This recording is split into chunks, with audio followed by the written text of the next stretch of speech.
Hello, and welcome to Ask Me About K-Pop, the essential guide for recent converts and seasoned fans alike. My name is Shannon. And I'm Angelica. And we have a K-pop podcast, and here it is. Trying to fix up that, change up the intro. It's not going so good. It's fine. We'll come up with something. Get something. Eventually. So we're back. Yay! We've been away for like a month. I know. And I know your guys are thinking like, yeah, but you put an EXO episode last week. Like, yeah, but we only had time to talk about extravaganza. Like we were busy. We only had time to talk about EXO. We couldn't make any exceptions. No, we're done with those. You know what? Suho would be proud of me, and that's all that matters. That's all that matters. That's true. Yeah, so we're here in our new studio. How does the new studio feel? It feels great. These microphones are so fancy, and this table is so new. Like, I'm worried I'm going to leave like a watermark with my wine glass. I know. Oh, well. But yeah, we got some wine, and we're like back at it. While we were gone, we like asked you guys for suggestions. Mm-hmm. You sent us so many great things. Yeah. We have so many exciting things planned for the upcoming Yeah, we episode. actually have things like planned out for the next while, which is really exciting. We're not just like pulling shit out of our butts. So it's really exciting, but yeah, so I think as the show goes on from like this point, we might have a little bit more free-form episodes and some other like special things that like we'll surprise y'all with. But we've done like 40 episodes. And so if you've been listening from the beginning and you'd never heard anything about K-pop, like you know a lot now. So like, yeah, I mean, even we have learned so much. Like, I mean, listening to old episodes and I'm like, so there's this group called 17. I don't know, whatever. Some guys. Can you believe one of their members is named The 8? Like that poor child. And now he's my favorite one. Yeah. Oh, how times have changed. Yeah, so times have changed. And so we thought that, like, instead of doing these, like, deep dive episodes about these very broad, general K-pop topics, that from here on out, we might be able to just get a little more loosey-goosey because, like, you know what's up. Yeah. And we can also just get, like, hyper-specific. Mm-hmm. So instead of talking about, like, soloists as a general concept, like now we'll have time to just could really be like dig into something. Female soloists of 2018 or whatever. Sure. And like get a little bit more specific because there were a lot of really great female soloists this year. That's not what our episode is about right now, but just for example, like really this episode is just like a catchy up. Yeah, this is just like a hey guys, what's up? Here's what has been happening during our little hiatus. So we are going to be backtracking a little bit and talking about some things that are like things that I would have talked about if we'd been recording for the last month is basically the point.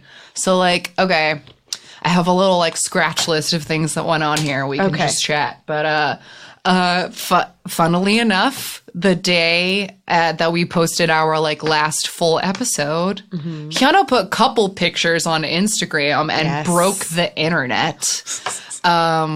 If you missed this, it was pretty amazing.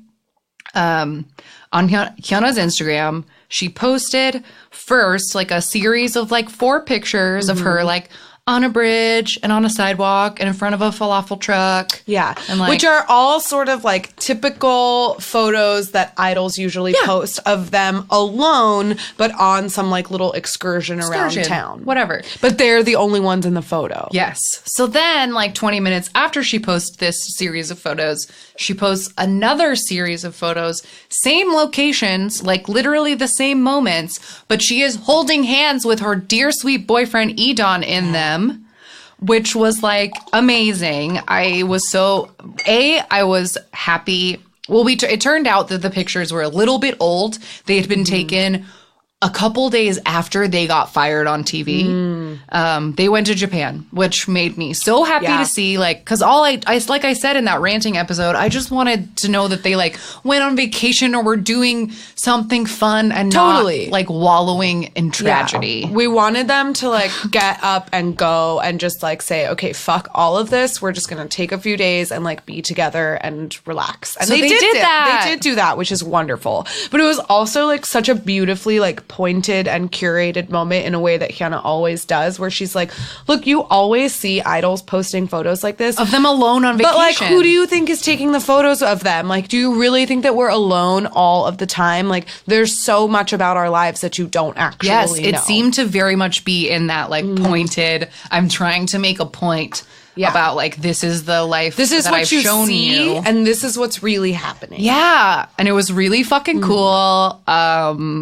It was just, and it was so good to see him and, like, know that he was okay. Because, like we talked about in our Cube episode, like, Hyuna didn't go away, like, because she doesn't do that. Yeah, because Hyuna's always around and she's, like, such a fixture and a staple that, like, you can't get rid of Hyuna. But this is, like, a rookie boy with really no standing. Right. Or, like, sway to his name. So it was good to see him out and about. I thought so, but it was a big old drama because, so, like, if you ask me, she waited to the appropriate, like, there was no appropriate time and everyone would have been mad anyway. But it was Pentagon's anniversary. Yes. Yeah, it was their anniversary. Pentagon's anniversary. And Cube put up a picture of 8 people. Yeah. For their anniversary. Which was, like, excuse me, but how dare you erase Yenan? Like, I understand that, like, Edon is embroiled in all of this scandal, but Yenan has done nothing wrong, and they're still choosing to erase him. So, like, the sassy bitch he is, he went on his Weibo, posted a selfie of him with, like, luxurious he has black hair now. And this, like, hot leather jacket, and the caption was just, existence photo, and I fucking loved it. I loved it. It's so good. And, like, as soon as I saw that, I was just like, you know what? I just hope that he's, like, off with his sweet boyfriend June, like, enjoying a nice vacation and saying, fuck you, Cube. Like, ugh. Yeah. Fuck you, Cube. I agree. So, but Hyuna posted these, like, very public couple pictures at, like, 1 a.m. the day after this anniversary where they didn't acknowledge him as part of the group. And unsurprisingly, the universe showed their asses. Like, I knew that they would. And I went on a rant about it on Twitter, but, like, you know, I feel like everyone wants to pretend like, oh, I'm a cool fan. I don't care about boyfriends and girlfriends. Like, I'm cool. I'm not like a regular mom. I'm a cool mom. But, like, as soon as this happened, everyone was like, like, I mean, I guess I'm, like, happy for him and it's, like, good to see him, but, like, this was not the right time. And everyone was like, I'm very uncomfortable about the timing of these pictures and, like, was getting very cranky. Yeah, and to me, it was just, like, people being upset about their own refusal to see the writing on the wall because, y'all, he's not in Pentagon anymore. No. He's not gonna be. I'm sorry. And apparently neither is Yenan. Like, I'm sorry to continue to bring that up, but, like, what the fuck? What the fuck? So, I don't know what anyone expected, and they were, like, very sad, and it was weird, and I don't know what they were so mad at her about. Like, again, she's just gonna keep existing. So, then, because more of, like, this is, I don't know, we gotta keep going on this Hyuna thing. There's one more thing, and then we're caught up to where we are. She was officially 100% let go from Cube. And so was Edon, no? No. Oh, that has not been done. That hasn't been said. So that's what's really frustrating is, but again, on her, like, being the greatest person on Instagram, who's the greatest, is, like, right after the press announcement, like, again, it was a very terse Cube announcement of Hyuna's contract is terminated. But the end. Like, so fast. Yeah. She posted a video on Instagram of her. She had just gotten her hair permed. It looked so cute. And she, like, skips around the corner, like, actual skipping. And then as the camera follows her, she runs into Edon's back, and his hair was blue! Yeah! Comeback hair, baby! Right? So he had, like, blue hair, and we got to, like, see him again. And she, like, posted this very, like, fuck you video. Yeah. Of, like, them being like, you're fired, and her just, like, skipping on her being Instagram. Like, and, like, I'm with my boyfriend. Bye, guys. I loved it. But then at the same time, there was this, like, letter released, and I never saw any confirmation as to whether or not it was real. It was real. There wasn't anything about it to make me think it wasn't real. But basically, this letter got sent to the press that was supposedly like a handwritten letter from Hyuna to this like CEO of Kpop that basically said like, no one has spoken to me in 3 weeks. Like, you guys canceled all my shit and now no one will talk to me. And I just want to know what's going on. Like, am I fired? If I'm fired, what am I fired for? Mm-hmm. And like, it was a way too nice of a letter.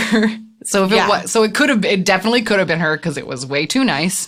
But it basically sort of ended with like, I wish nothing but like great success for you and everyone there, but like please someone give me an answer or I'm going to the press. Yeah.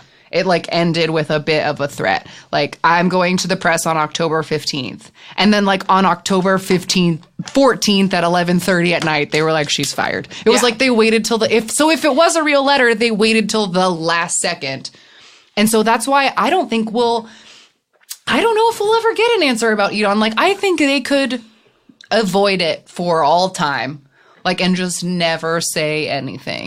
Yeah, they have to. They could easily just, like, wait until his contract runs out and just, like, not acknowledge it at all until his contract is done, and then he will just, like, quietly be let go. I feel like because there's been so much controversy. Why would they make a statement? Because Hyuna is so loud, I feel like they have no reason to actually acknowledge it. But what's really bullshit is that they won't talk at all about fucking Yenon. But June put pictures of him up. Yeah. When we saw him. That's literally what I was looking for right now. Is like, that when we saw him in the woods. Yeah.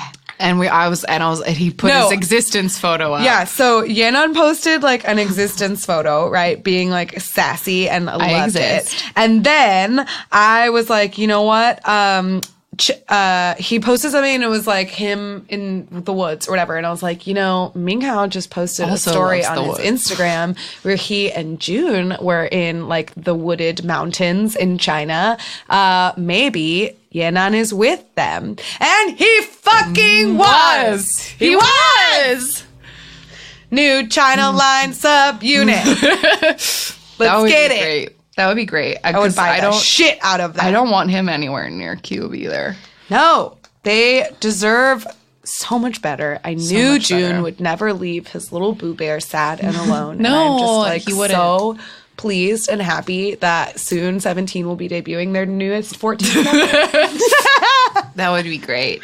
But yeah, let's see. Oh, also one more moment just because I thought it was great. Eon got an Instagram, which also made fans mad because it seemed like, again, a nail in a coffin that you all should have recognized a long time ago. Yeah, should have seen coming. But he made an Instagram. It's Eon with 5 E's at the beginning. And the first picture that he put up was more pictures from that Japan vacation. And he tagged Hyuna on his own heart. I can't. It's so cute. Whatever. I hope that they're okay. They seem busy. She's been like on Instagram live a lot, like getting her hair done and shit. So yeah, I wonder if she is preparing something with him. That's my dream. I mean, I feel like all of her stylists have been posting things. There's this like motif going on that's happened like since she left where like all of her like former managers and stylists and people have been posting pictures with that very classic yellow happy smiley face. Mm-hmm. And with the caption like, we are happy. And they've all been doing it like different versions of it. And like maybe they are just saying like, it's okay, we're happy. But to me, it seems like maybe it's a logo, a new album logo. It seems like something like that to me because also Hyuna's like the queen of spoilers. For the last Triple H comeback, she put it all out on her Instagram. Like Cube didn't even say anything. She was like, I'm just going to go ahead and tell you guys this is happening. So I wouldn't be surprised. Yeah. But that's an update to that saga. That's the follow-up. Okay, what else has happened since we've been gone? This is a big one, a sad one that I like still haven't fully processed.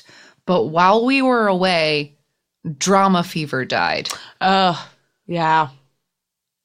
And like other people have talked about this to death. I also would recommend the Nuna Your Business podcast episode about Drama Fever. They did a beautiful eulogy to Drama Fever that it deserved.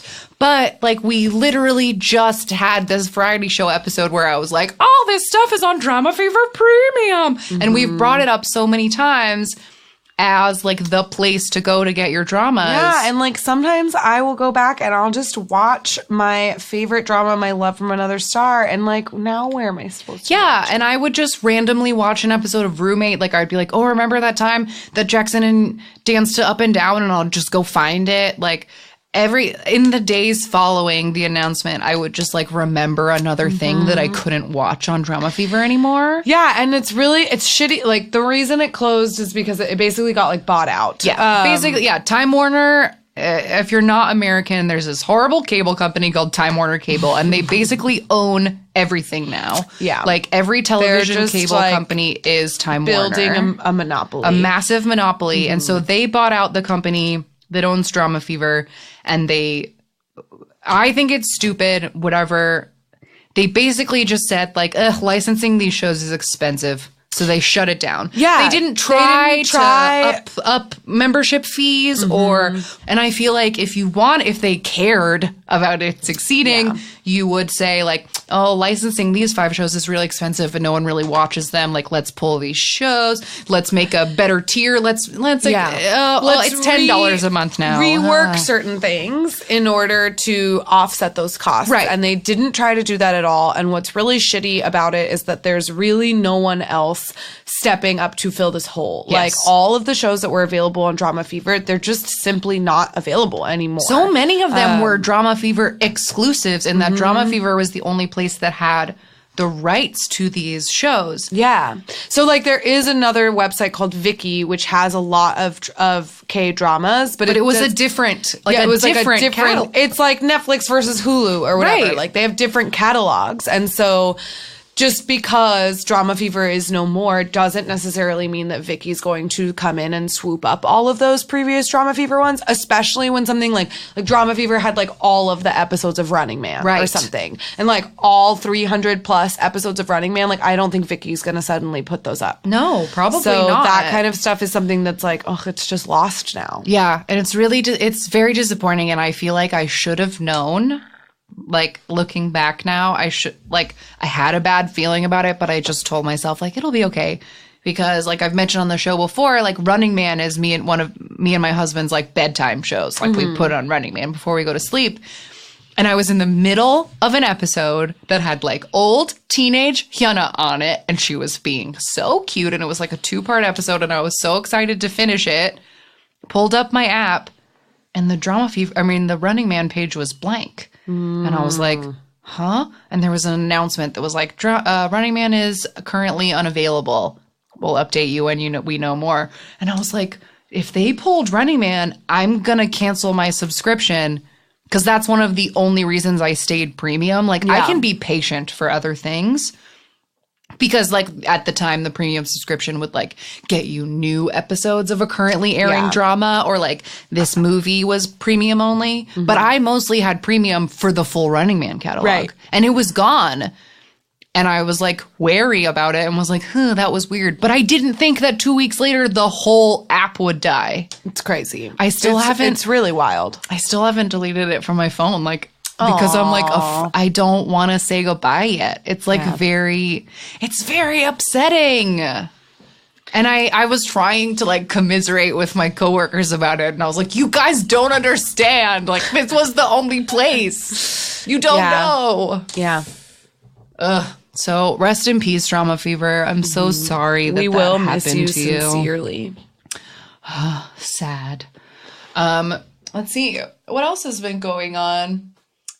Lay released an English album. That's horny as fuck. It's so horny. Why is it so horny? So my baby Lay finally getting it in.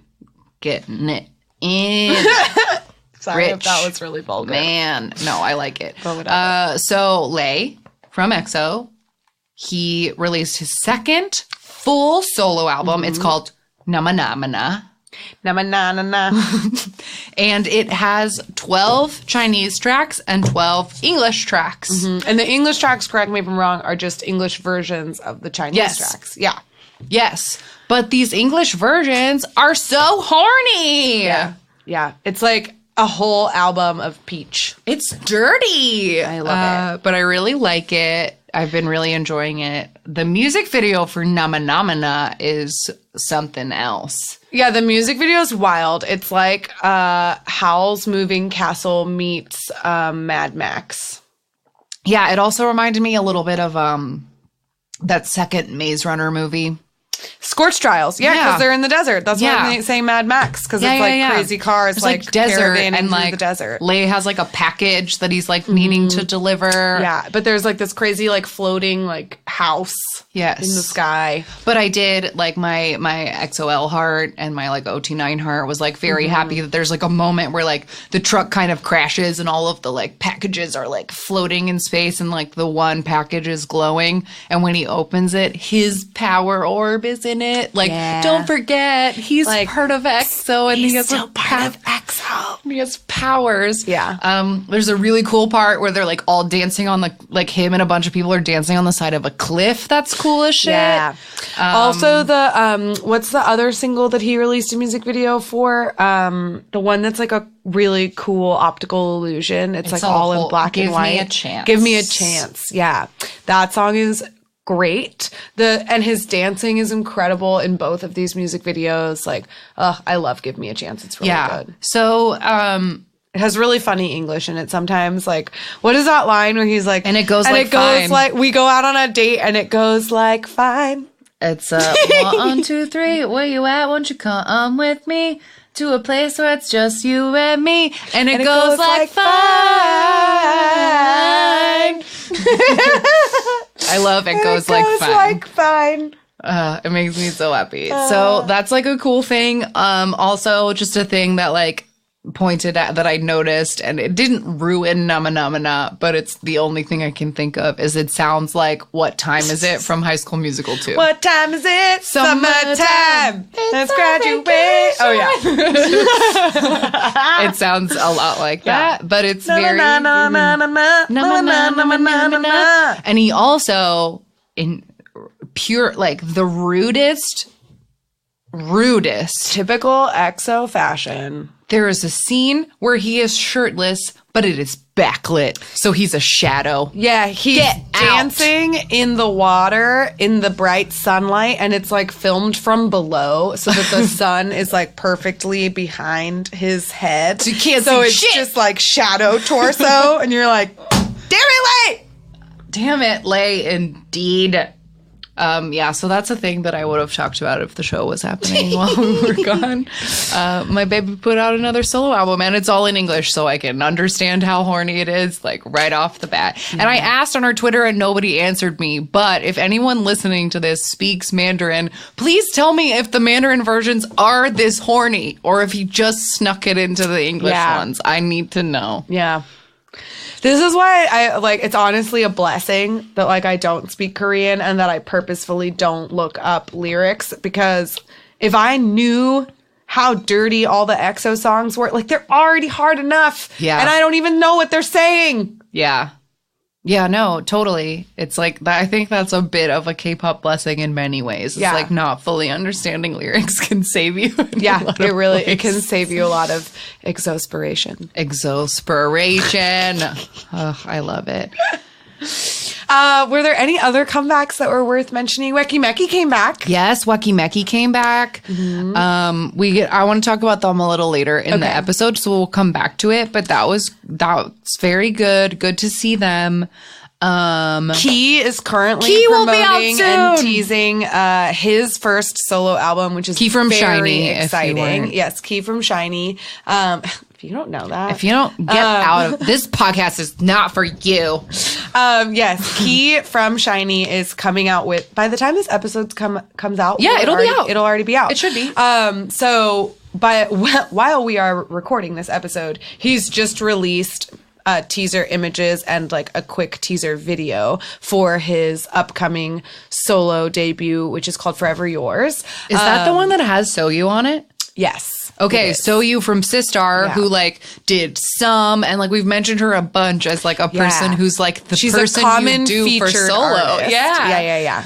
I'm hoping, I mean, no, I don't want to talk out of my ass if it's like, if the track is, do you know, is there like a track list out yet or anything? I haven't seen one. Because I'm also very curious if there are more featured collabs on it. Yeah. He has so many friends. And so I wonder, and I know that like on one of his Instagram posts, Boa commented something like, I already know all of this, or like, I've already heard all of it or something. So I wonder if she features on it. Regardless, I'm very, very excited for this comeback. He did a quick little performance, not of Forever Yours, but of a different song. Chemistry? No, Chemicals. It was at like a fashion show or something. He just walked out in the middle of this fashion show, dropped this sexy ass song, and then like all our wigs. Literally stomped off stage with a peace sign and just disappeared without saying anything. It was amazing. And the song is like such a jam. The choreography is fantastic. He sounds phenomenal in it. Like I cannot wait for this debut. It's going to be so good. It's going to be super good. I'm really excited. One of our listeners the other day sent us an Instagram message because Key put up a picture with Joy from Red Velvet. And the caption was like, "You've really become a woman to me now," or something like a very nice, like, "Oh, you've grown up." And this listener was like, "Are they dating?" And I was like, I don't know, but I hope she at the very least has a track on his new album, like, because I think it would be, I want it to be like full of collabs. I know, I mean, he can carry himself. It's fine. I'm just saying, like you said, he has a lot of friends. Yeah. So, like, if anyone was going to do, like, a crazy collabby album, I feel like he could pull it off. Yeah, and Taemin featured Solgi from Red Velvet on one of his songs, so maybe Key will feature Joy. Ooh, that reminds me of another thing that, like, there's been a lot of English stuff coming out recently. NCT put out an English album. I did not love the single, so I unfortunately don't have anything to say other than honestly, I didn't even listen to it. It's okay. As lots of people said. Oh, no, that's not true. I did start it, and I didn't finish it. As most people say, the Korean version is better than the English version anyway. Fair. But SM Station Glory that I loved. Wendy from Red Velvet. Yes, Wendy put out an SM Station song with John Legend. John Legend! That's a big fucking deal. The entire song is in English. It's beautiful. So beautiful. What is the song called? Written in the Stars. Written in the Stars. It's gorgeous. It's the plot of the song is basically like Wendy and John Legend like meet on a train. The plot of the music video. Yeah, the plot of the music video is that they like meet on a train. And it's really gorgeous in that sort of SM Station coffee shop sort of way. Yeah. And it's really, really cool to see one of my favorite English artists like doing this K-pop crossover. And I also thought it was really neat because it doesn't often happen this way that John Legend and Wendy are in the music video. Yes, because they're both in it. And in the same scenes, like together. They like actually took the time. Whether he went to Korea or she went to the US, I don't know. But they were physically in the same place. Yeah, which doesn't often happen with those kinds of like crossovers. Yeah. But that was really cool. That was really neat. I really like that song. I've been listening to that a lot. It's very good. Another recent comeback that I've been super, super into is Boa. Oh my God. She came out and just slayed us all with her track Woman. The music video is fantastic and the performances are unreal. She posted this video. Watch any of the performances and they're phenomenal because she's such a pro. Like this year will be her 20th anniversary. Year in K-pop. Yeah. She's 34 years old. Yeah. She debuted when she was 13. So this is her 20th year as a solo artist. So she's like an untouchable professional. And she posted this video on her Instagram that you can like swipe through in order to hear the entire song. But it's a compilation of all of her performances of Woman. And the like vocals in it are so seamless and perfect. And like the cuts between it are just like they're so flawless because she's so incredible. I love that song. It's a power anthem. Yes. It has like part of the beat is like high heels walking. Yeah. And it has this great like feels good to be a woman. And it's I love it. Yeah, the choreography is so cool. She gets carried in completely upside down, like she's walking on the ceiling. Core strength like you wouldn't believe. Yeah. To the little Oh, it's so good. And so cool. I saw like a thing of her talking about how dangerous it is that she's doing that. Oh, I'm sure. Yeah. Yeah. It can't be safe. No. But it's amazing. But it's so and she does cool. it so well. It's so cool. Yeah. So highly recommend it. Like highly. I haven't listened to the rest of that album, but it's good. I really, really, really love that song and the super music good. video and all of the performances. I feel like I haven't listened to the album enough to be like, ooh, this track specifically.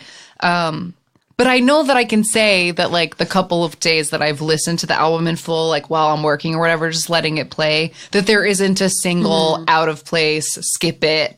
Yeah. Like, it's just listening to the album throughout the day, like, yeah, this None is of a good them are one. offensive. Yeah, or no, anything. it's all a good one. Nice. So that's, fucking Boa. Feels good to be a woman.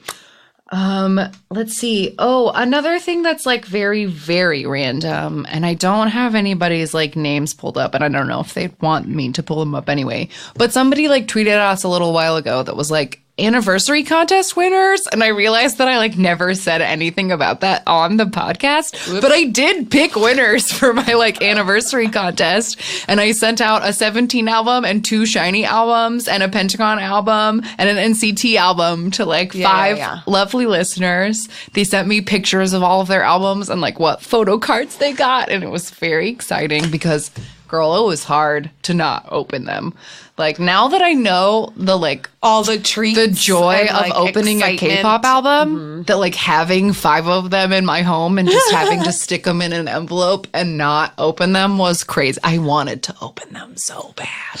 Well, then it's good that they all sent you pictures of, like, all the insides. Yes, thank so you, that you can everyone. vicariously enjoy it. Yes. So just so you know, if you've been waiting on pins and needles for 6 months, like, yeah, I gave all those albums away. But it was fun. It was really fun. Thanks everybody who like sent me one of those. Yeah, who participated and who sent in their K-pop origin stories. What else? Anything else to catch up on, or should we get to our like loosey-goosey topic for the day? I can't think of anything. Yeah, else. I feel like the only thing that we've been like ramping up and waiting for was this EXO comeback. EXO thing. And we just did a whole episode about that. So I think that's it. Yeah. I have one more thing. I'll save it for my rec as a thing that came out while we were gone. I'm going to save it for my rec. But also just like, in case anyone hasn't looked, this new Monsta X comeback is something else. Like, yeah. Wow. Yeah, I don't love the song. It's very noisy to me. But the dance is crazy. It's one of the craziest dances I've seen in a really long time. Yeah, the song is called Shootout. And the chorus is very catchy, but like the verses are just sort of like, they're just a little aggressive in the way that I don't like my music to be. But the dance is crazy, and they're wearing really hot flight suits, and one of them is super, super buff, and he like very, very much unzips his flight suit. And at the beginning, they do this crazy like vibrate move where they go like, yeah, it's really cool. It's really neat. So if you're for looking, all those mon bebes, if you're looking for something kind of smexy to look at, like there's a Monsta X comeback out and there. if you don't like the song itself, it's very entertaining to watch on mute. Definitely. Okay, so we really just wanted to like have a catch up episode today because we've like been gone forever and whatever. So something that one of our listeners asked as a like potential episode topic, we didn't feel like we could fill a whole episode with it, but we can talk about it for a minute. Yeah. Someone asked us for what groups that we find to be underrated. Yeah. And I wish so desperately that I could be like, all right, here's 10 groups, but like, We're basic bitches that like popular ass K-pop. Listen to really, yeah, like we love SHINee, we love EXO, we love 17, like we Mamamoo, like all of our favorite groups are very popular. So I don't have any hidden gems. I wish I had nothing but hidden gems for you, but I have a few like singles that I really like. Like I really like this song called Confusing by Teen Top, but that's like the only song by Teen Top that I have. So you feel like you can't confidently Teen Top say is that they're underrated. I don't know anything about them. Or like there are a few songs by Icon that I like. There's a few songs by like Golden Child or something that I like. But I don't know enough of their discography to like confidently recommend them. So I guess we can talk for like I feel like I have a handful of groups that I feel like don't get the amount of attention that I think that they should. And we mentioned it a few minutes ago, but I really like Weki Miki, and I don't know why everyone won't get on board with this. They're awesome. I love them. They have like I feel like they really encapsulate a lot of different, like just perfect K-pop girl group things. Like they can do the sort of like cutesy songs, and they can also do the like super catchy, really awesome choreography. They're such good dancers. They're such good dancers. I was going to say as my like recommendation, like if you've never seen a moment of Weki Miki, I would say watch the I Don't Like Your Girlfriend dance practice. Yeah, then try not to be amazed. Yeah, it's so cool. They're like, they're very cool. So Weki Miki just debuted last year in 2017. This is another one of those. I think it's unfortunate, and like this might come up because it's going to come up in the next group that my other underrated group is this IOI problem, and I'm very concerned for if they ever break up the 101 boys. Like the same thing happening where Weki Miki is a group where two of the girls were in IOI, and were very popular in IOI, and then they got put in a group from their company, which is Fantasio. Which is the same as Astro.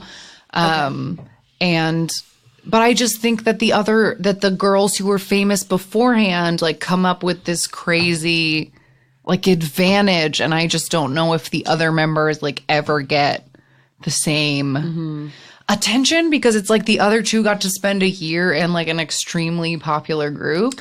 Yeah, so their faces and names are like significantly more well known than the other members of the group. And so I guess the idea is ultimately that like their fame would draw because you like Yoo-jung and Do-yeon that you like watch. You're going to watch and listen and get to know Weki Meki, which isn't always the case. And like it worries me that Weki Meki like isn't as popular as I want them to be because they're so talented. They're really good. But I guess we'll just have to wait and see. Yeah, because that was it's a different group, and they will be back soon. They're like about to have a comeback, or it will have happened by the time this episode is airing.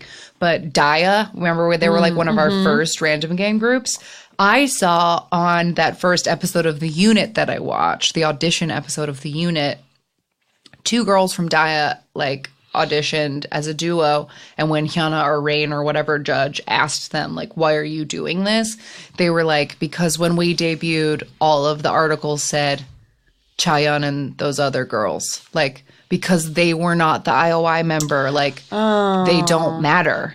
And like, and so like, it was a very big bummer. And I like, what, like, I don't know how this whole thing is going to like shake out, this like making these temporary groups and then shoving those kids into other groups where they overshadow the rest of their members just by existing. Totally. And it's also weird because like in the case of 101, like some of the members of 101 are from other groups. Like one of them is from Newest. He has to go back to Newest. Newest is in the interim, like promoting as Newest W. And they're doing a great job. Like Newest already had a very significant fan base. Like maybe they're underrated. I don't know. They're very good.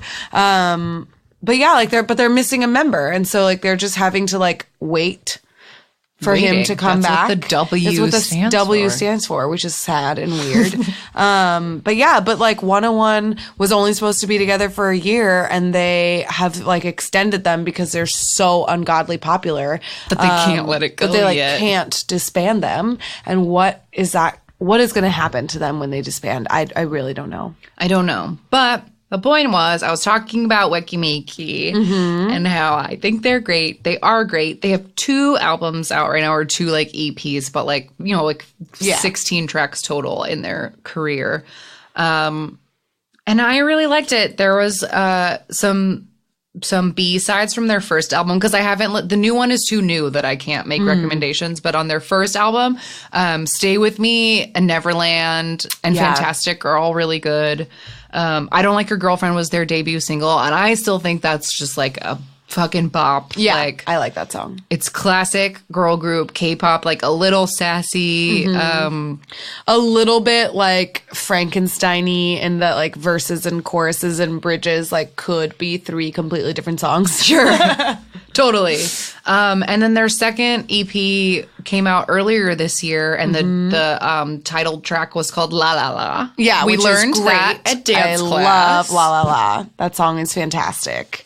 And there were a few, let me see, wait, I want to pull that up, because there were a few B-sides from that album that I liked.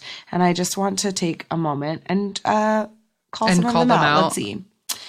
I liked Lucky. I like Iron Boy fine too. It's a little weird, but I like it. It's a little weird. And then Butterfly was like a very, very sappy song, but it was for the Olympics. It was like an official, so that's something. Like they had an official Olympic for the Olympics. But that album was also pushed back. It was debuted because their company had some like internal shifts in like CEOs. I think it was like they got bought by a Chinese company, and the Chinese company that bought them pushed out their president and replaced them with like a Chinese guy. And so while all of that was happening, the Wekimeki follow-up EP was delayed, but it did come out. Yeah. And they did like a full promotion for it and everything. Like the dance for La La La is great. Highly recommend some of their performances. Totally. And then they just in the beginning of October came out with like another little single album. It has 3 tracks. The single's called Kiss, Kicks. Yeah. Okay. But the title track is Crush. Yes. And I really liked the song. I don't like the video because they have guns. I don't like guns. So many guns. So many guns. Yeah.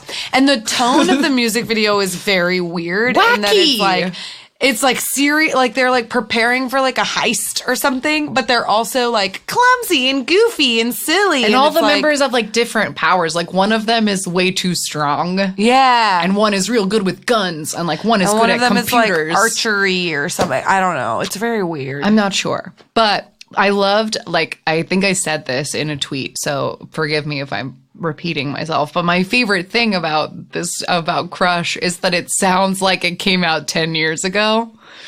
Yeah. And it like does. Hits that Girls' Generation fan like in me. Like it sounds like old girl group K-pop. Yeah. And so I really appreciate that. Totally. And I think that that's something that you could say as a whole about Wekimeki's discography. Yeah. Like in general, I think they do have a sort of dated K-pop girl group sound, but not I in like a way that's bad. Not in a bad way, in a good way.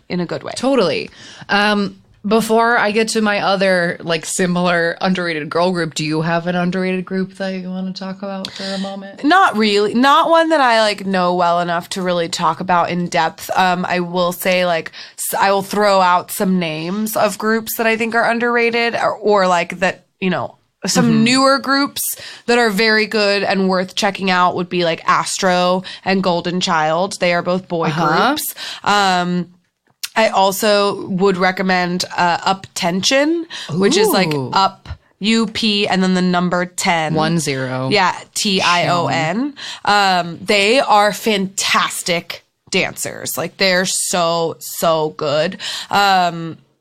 Their choreography is really cool. I don't know enough of their discography to like specifically recommend certain tracks or albums, but I do know, like, from what I've heard on Tumblr and stuff, like, their fans are very like, they're so good, like, they need more attention, whatever, which I'm sure is true of, like, most groups, but they are very good. This is another group that is underrated but still together, and a group that we've mentioned before is called Speed, and they are that super crazy acrobatic boy group that had that really cool song on Heelys, and then they do, like, really, really bananas choreography because they are literally gymnasts and acrobats, and they do, like, crazy fucking shit in their choreography. So just, like, a few boy groups, like, if you're looking for some, like, lesser known ones, some names to throw out there: Astro, Golden Child, Uptension, Kanaka. They're not good and they're not around anymore, but they were good. But they were good. And a Speed. Yeah, that's great. Okay, so the other one that I want to talk about for a minute, because this is, again, we're basic bitches. We like popular groups. Sorry. But Pristin. I love Pristin. This is another fucking IOI offshoot, which is weird, but they're from Pledis, which is 17's company. Yes. So there's also a lot of very funny pre-debut Pristin 17 videos. Go find them on YouTube. It's great. Yeah, there are. Baby 17s talking to these Pristin girls who are a foot taller than them because they're all 12, and it's so funny. There's that performance of a Call Me Maybe. Yeah, they do a little couple dance. It has, like, Dino and Sungkwan and Minghao and one other member that I can't remember. The video is, like, very poor quality. It's clearly, like, pre-debut training, like, let's see if they can do this. And they do. It's, like, in a little, like, tiny room with maybe, like, other people from the company or something. In, like, a very tiny black box theater. Yeah. It's very cute. So Pristin, I love Pristin. I think they're great. There are 10 members. 2, 4, 6, 8. Yeah, there are 10 members of Pristin. Their member Kyokyung, who is Chinese, if I remember correctly, was in IOI. Okay. A lot of them were on Producer 101, but didn't survive to the full show. So, like, 4 of them at least had, like, household name recognition, and that they, like, featured enough on the show, or, like, were sadly voted out in a way that made people remember them. But their debut song was called Wee Woo, and I think one of the greatest songs that came out in 2017, like, really high up for me. I love Wee Woo. It's, like, the best use. I think DJ Peter from Kpop Cast has said it's, like, the best use of a siren in a song, like, ever. But, like, I don't know. Pristin is just, like, so fun and so bubbly and so bright. I loved every song on their first album, I thought, which is called Hi, Pristin, and it's really good. I loved it. Unfortunately, I feel like the only reason that people know who Pristin is because there is a member in their group called her name is Kyla. She's the maknae. She's, like, 14 years old. And when they debuted, a bunch of people were like, she's fat. So she quit. She's still technically in the group, but she's living here in LA with her family because she, like, couldn't stand it anymore. And her, like, brother tried to defend her online and then, you know, deleted his whole Twitter or whatever because people were coming for him. And there's, like, popular K-pop YouTubers that have lost millions of followers, and, like, everyone still remembers that they hated on Kyla. So, like, I feel like that's the only thing Pristin gets in the, like, atmosphere of K-pop, is that, like, they had a group member who's, like, basically been bullied off of stage for being, like, a young teenager with baby fat on her face. That's so sad. It is sad. Because I'm not going to go there. I'm going to keep it in. Keep it in. I will not offend.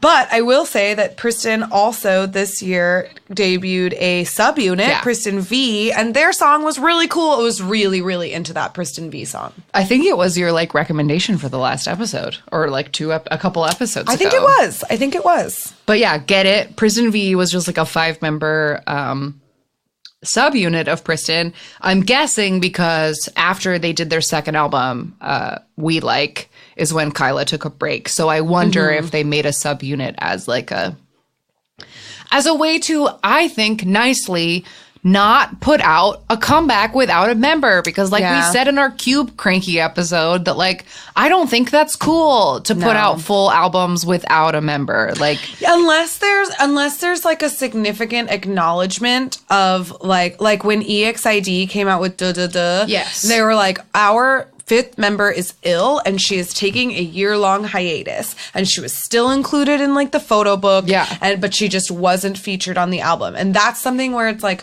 we acknowledge that this member is still with us and still important, but we are going to continue to promote without them for a moment. Whereas like when they come out with something like Coco Bop or whatever, they're just going to put out the war and they're not even going to mention the fact that Lay isn't there. Or they're just Pentagon Naughty Boy, like 8 people, whatever. Yeah, and they're not even going to mention the fact that Yenon exists. Existence photo.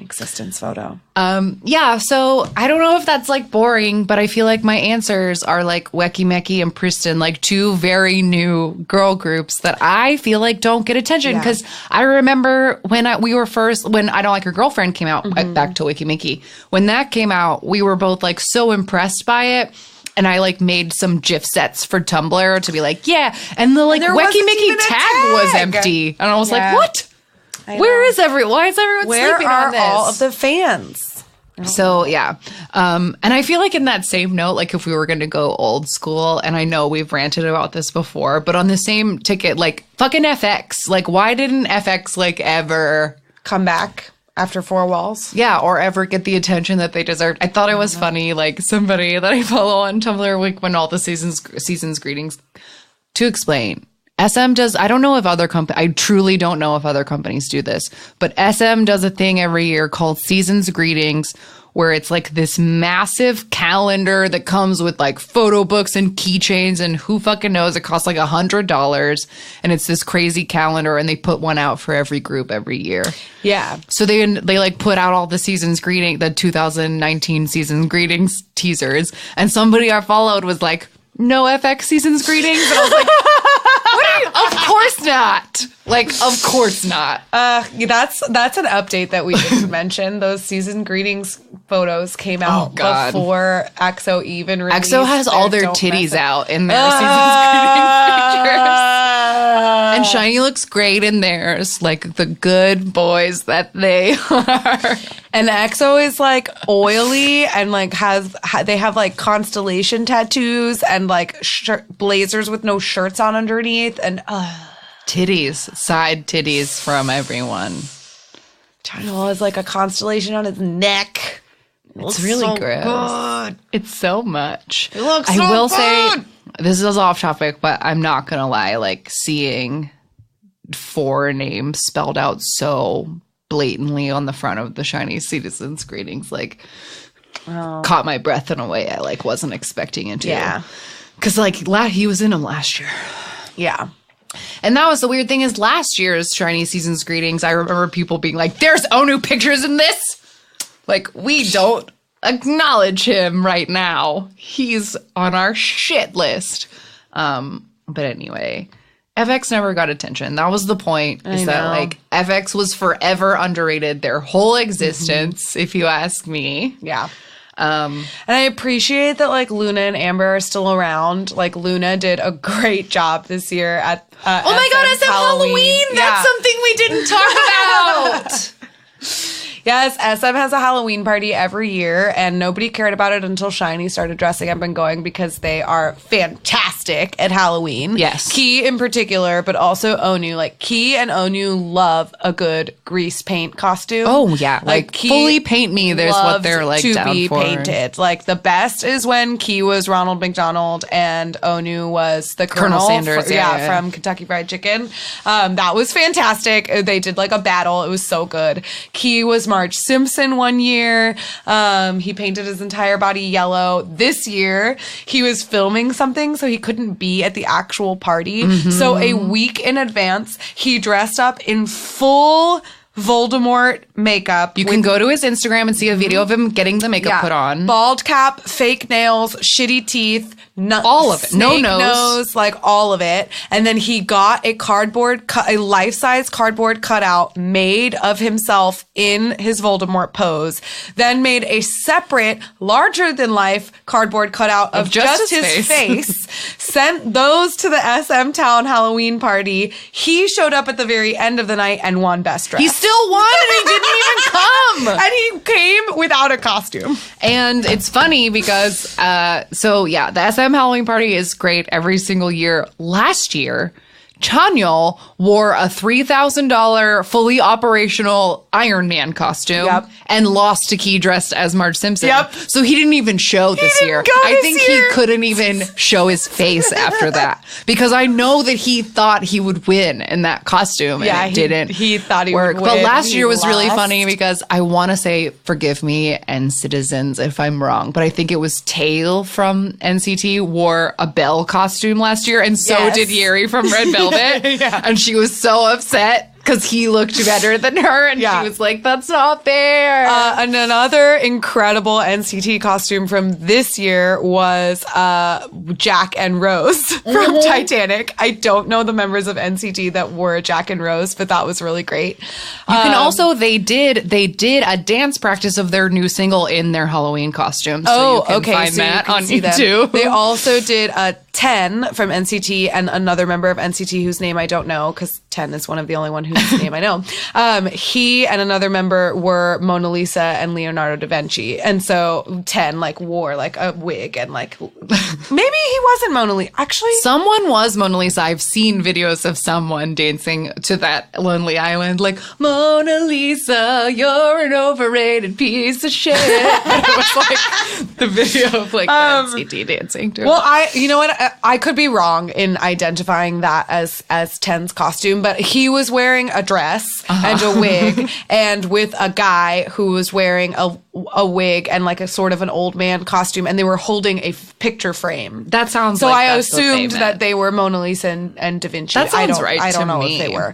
But I really liked the NCT Jack and Rose. That was good. They posed in their little top king of the world pose. Yeah, it was cute. It was super cute. So but the reason I brought it up is because Luna appeared as Groot. She was baby Groot and she was wearing this enormous head of Groot and an army costume, and the whole evening it was guess who's in the Groot costume, and it ended up being Luna. And it's so funny because I feel like Luna has never worn a quote unquote flattering costume. Yeah. She likes Halloween and not trying to look hot on Halloween. It's not important to her. She will just commit to the Halloween in whatever way that means. And it's every time it's super funny.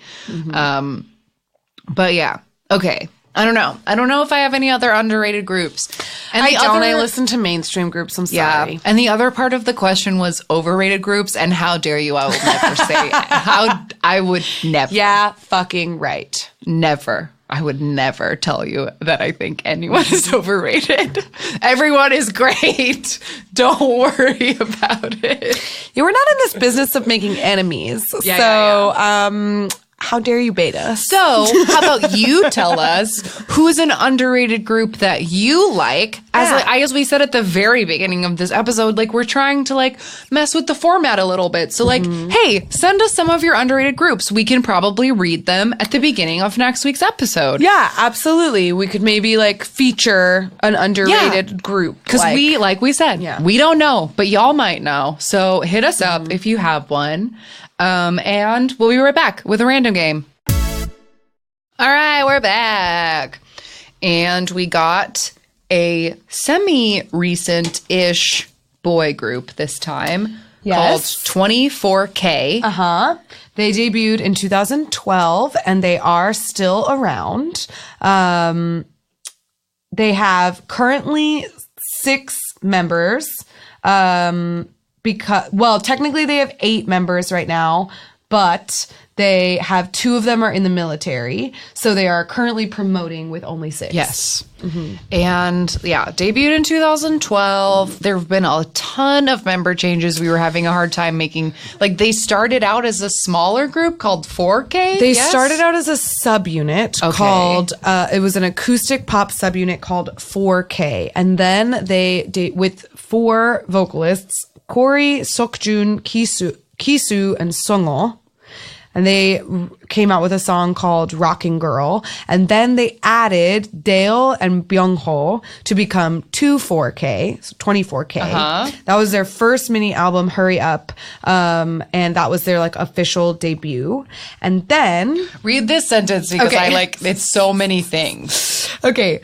24K released their second mini album, You Are So Cute, on August 1st, 2013. A cute concept, the title track features a hard rock guitar sound mixed with a European-style house beat, which is just... That's so many things. That's a lot of things happening all at once. So I'm very intrigued to listen to them and see like what they actually the deal sound is. like.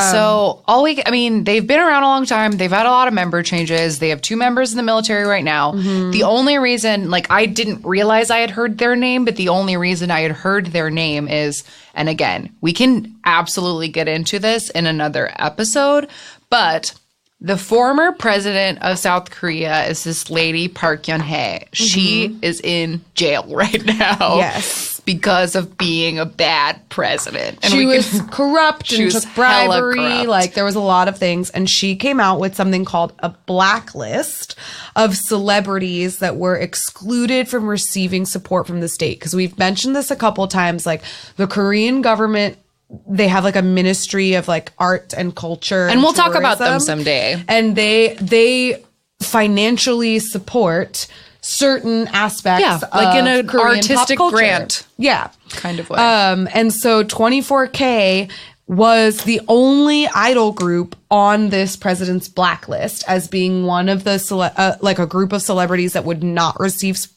support from the state. We don't know exactly why, but basically the blacklist is just anyone who expressed any sort of support against governmental commands about the Sewol accident and artists who opposed presidential candidates Park Won-soon and Moon Jae-in. So I don't know what these boys did in order to get on this But I remember blacklist. seeing this in the news because the blacklist was revealed long after she'd been kicked out. It was, and so I remember people being like, huh, why them? And I still am like, huh, why them? And the list included their former members, 5 of their former members and their former manager. But they seem to have like a pretty, at least like a relative amount of success. Yeah, it was saying they went on like a massive world tour that ended with like an extra 4 stops because people were like, we can't get enough of 24K. Yeah, and they not only like did a world tour, but they did most of their dates were in Europe, which is rare for K-pop. Yeah, K-pop never goes to Europe. Yeah. That's what the European fans all complain about, that no one ever comes to them. Yeah, so 24K did go on a European tour with like 5 different countries and then did an encore tour to visit 4 more of the highly requested countries. So they have a very big like European fan base. I don't know anything about them. I don't know. I think it's time to just watch something because I am very curious. The only thing I want to say is that they did come out with something this year, which is called Bonnie and Clyde. It came out in May, and they promoted it as 6 because 2 of their members are currently in the military. So here we go. Okay. We are going to watch their most watched music video, which is called Superfly, and it is from 3 years ago. So maybe some of these members are no longer a part of it. But here we go. All right. I'm a little nervous. Okay. We have a guy looking. Oh. Whoa. Ooh, buzz cut. That's rare. Okay. They're like spray painting lockers. They're in like school uniforms. But like tough guy school uniforms.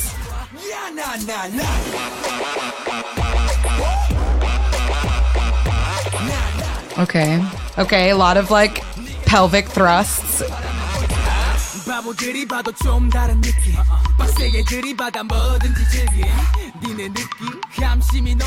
They're a very handsome group. Yeah, I was about to say that. Like a lot of really beautiful jaw lines in this group, which is a thing I have. So, points already. He looks like Jonghyun.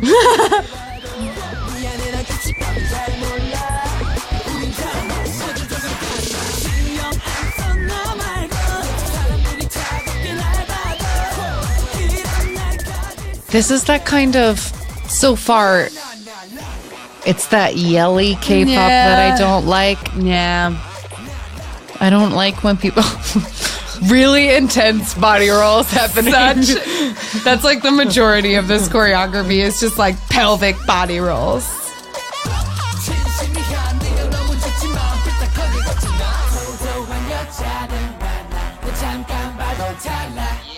Oh, acrobatics. Nothing's changed. They're still spray painting lockers and uniforms. They're just like in different places. Like one of their sets looks like it's in some like, I don't know, blacklight basement. A lot of brick and graffiti. Yeah. Graffiti, lots of graffiti. Yeah. Ritz crackers, a very prominent box of Ritz crackers. I hope they paid them for that. And he's wearing one of those joke Budweiser shirts where it says something else instead of the right logo. I like his chorus. We're doing big body rolls now to catch up with 24K.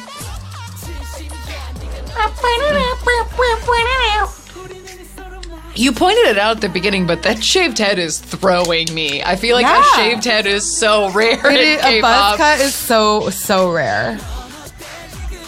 Oh, now we're gonna smash some shit. Yeah, he has a croquet mallet, and there's flickery TVs, so I think they're gonna smash them. Here goes.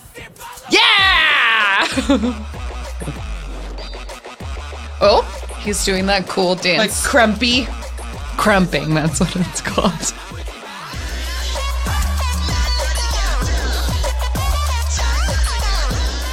All right, this song has grown on me. It didn't take much, did it? Oh, that was an abrupt ending. I hate when these end like so suddenly. It always takes me by surprise. Look at that huge thing of cheese balls. Cheese balls are a K-pop trope. They're a K-pop video trope. Are. Cheese balls. Like in I use last night's story, and like I think there's a BTS video and like there's definitely a girls in front of the fridge something with cheese balls for sure. Hyuna might have them in like Now Troublemaker. Like I don't know, cheese balls. Or when it is maybe like there's a Mamamoo or like Wonder Girl or something with cheese balls. A-Pink, I think that in the I'm So Sick video, because Namjoon's like whole thing is like a kitchen, she might have cheese balls. Maybe, I don't know. Cheese balls are a K-pop thing. That's all. That's really funny. Okay, well that was 24K, Superfly. Yeah. Superfly. They like we said, they were all very, very handsome. Yes, very handsome. How many members? 1, 2, 3, 4, 5. Okay, there were 6 members during at this that point comeback, but I don't know who they are. I don't know who, because according to the little color coded timeline on Wikipedia, there are only 1, 2, 3, 4, 5, 6, 7. There are 8 people at the moment. Yes, a bunch of them are in the military, but I don't know. Yeah, I don't know. That was interesting. Anyway. That was that. I can go first, but recommendations for the week? Go for it. I hesitated to bring this up earlier in the episode, but something that has come out since the last time you heard from us. IU has a new album out right now. Yeah. And her single is called BB. Like beep beep. It's like too many B's and like an I. I love the song. It's super sassy. The music video is cute as shit. Yeah. Really, really cute. And again, it's like IU. I think we talked about it in our like solo episode that like Hyuna and IU are both very good at like calling out the industry and the people and society and whatever like in their lyrics. And this is another very clear example of this, where all of the lyrics are just like, all of y'all are obsessed with me, and like, oh, she looks skinny, she looks stressed out, like meh, and her just sort of being like, I don't care. And my favorite part is that the chorus ends with, we don't owe you anything. And I just like, I don't know, we have this dumb podcast and I like love K-pop so much, but I also agree that like none of these people owe me anything. Totally, because I feel like you will hear us rail against like specifically K-pop like fandoms in certain ways and like certain like aspects of the fan culture that really drive us nuts.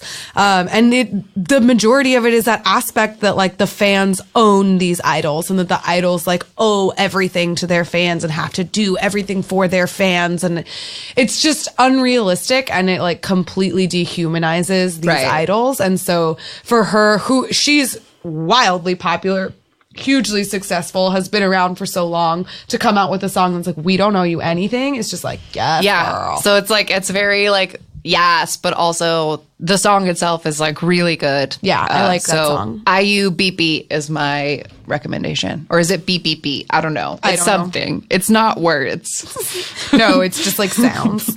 My recommendation and an attempt to shine some light on some underrated groups is a clip from so Uptension did have a Weekly Idol episode where it's just them on it. They didn't have to share. Yeah, they usually didn't have little groups have to share their Weekly Idol episodes. No, they didn't have to share. Uptension didn't have to share. They're on episode 233 of Weekly Idol, all of which is subbed in English on YouTube. But I want to recommend their cover dance. They do like a K-pop cover dance, and it's basically just like 5 minutes of like Weekly Idol like playing random songs, because I think at this point in time like Uptension maybe didn't have a lot of tracks to do maybe like a random play or something. But they are very good dancers, and I remember seeing this like years ago, or maybe not years, but I remember seeing this a long time ago and being like, oh my God, as in like one of those Tumblr posts, it's like, people are sleeping on Uptension or whatever. So I watched this cover dance compilation, and they're very good and they're very charming and like adorable. So watch that and enjoy it. Maybe look into Uptension if you like them. Yay! I love it. Yeah. Okay, well, that's that. If you want to talk to us, again, send us your underrated groups, and maybe we'll read them on the next episode. At AMA Kpop Pod on Twitter and Instagram, amakpoppod.tumblr.com for any links about things we've talked about in the episode, amakpoppod@gmail.com if you want to send us an email, and or Ask Me About K-Pop, the podcast on YouTube if you want to listen to the show on YouTube instead. And like last week, we put up a reaction video of us reacting to the new EXO video. So maybe we'll do stuff like that in the future if y'all give a shit. So I don't know. Yeah, maybe. We'll see. Next week, we could do one for Key. We could. Like, I don't know. Maybe we'll make this a thing. Let's find out. So next week, we're going to be talking about some fun idol-based reality shows. Yes. And it should be a really good time because we've been looking forward to talking about some of these things for a super long time. Yeah. So we will see you guys then. Bye. Bye. Jonghyun, you're our inspiration.